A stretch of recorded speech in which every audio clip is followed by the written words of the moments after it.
Faly miarabantsika rehetra amin'ny anaran'i Jesosy amin'ity asabotsy fatelon'ny volana aogositra ity.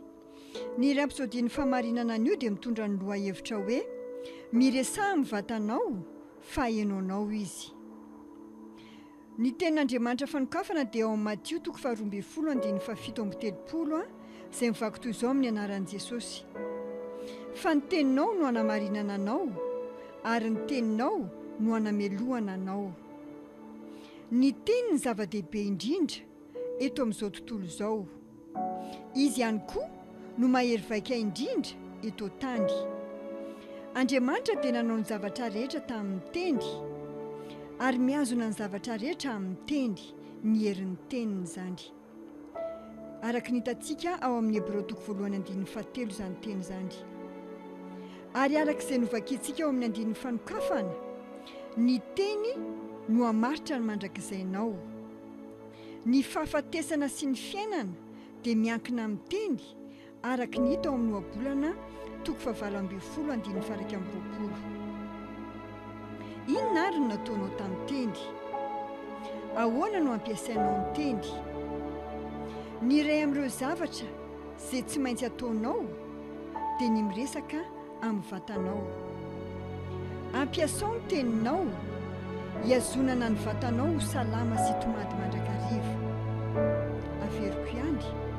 Ampiasao ny teninao hiazonana ny vatanao ho salama sy tomady mandrakariva. Ambarao matetika, fenao dia matanjaka, ianao dia salama. Ny singa rehetra ao amin'ny vatanao sy ny taova rehetra ao dia lavorary sy tanteraka avokoa amin'ny alalan'ny fanamasina. Miresaha amin'ny vatanao fa hainoanao izy.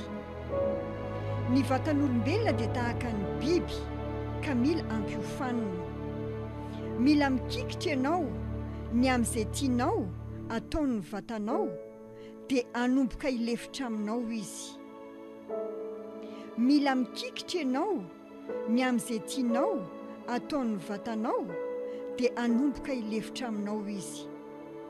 Ny faritra tsiraray amin'ny vatanao dia manana saina. Omeo toromarika ny vatanao ary aza manaiky raha tsy mankatoa anao izy. Omeo toromarika ny vatanao ary aza manaiky raha tsy mankatoa anao izy. Ka rehefa mandeha ny fotoana dia ho zatra miaino anao izy.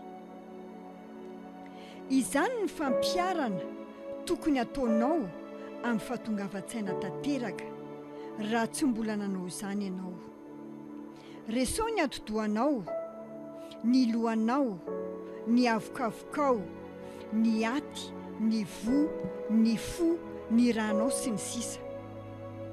Raha misy faritra nataova ao amin'ny vatanao marary na misy olana dia teneno izany mba ho sitrana dia hanaika izy. Tadidio izay voalazan'ny Baiboly ao amin'ny Jakoba 1:7. Azonao atao ny mifehy sy mamolaka ny tenanao manontolo amin'ny alalan'ny teninao. Hoy izy hoe Jakoba 1:7:2-5. Fa tafitohina amin'ny zavatra maro isika rehetra.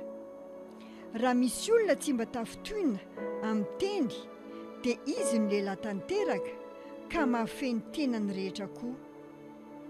Ary raha asiantsika lamboridy ny vavan'ny soavaly mba hanarahany antsika dia misaoty kely tsika hoe dia toy izany koa ny lela izay rantsana kely kanefa mirehare fatratra. Indro ny fiavovon'ny antota-kazo arehetry ny afo kely. Mila mihazona ny vatanao ho salama mandrakariva ianao amin'ny fitenenana fiainana aminy.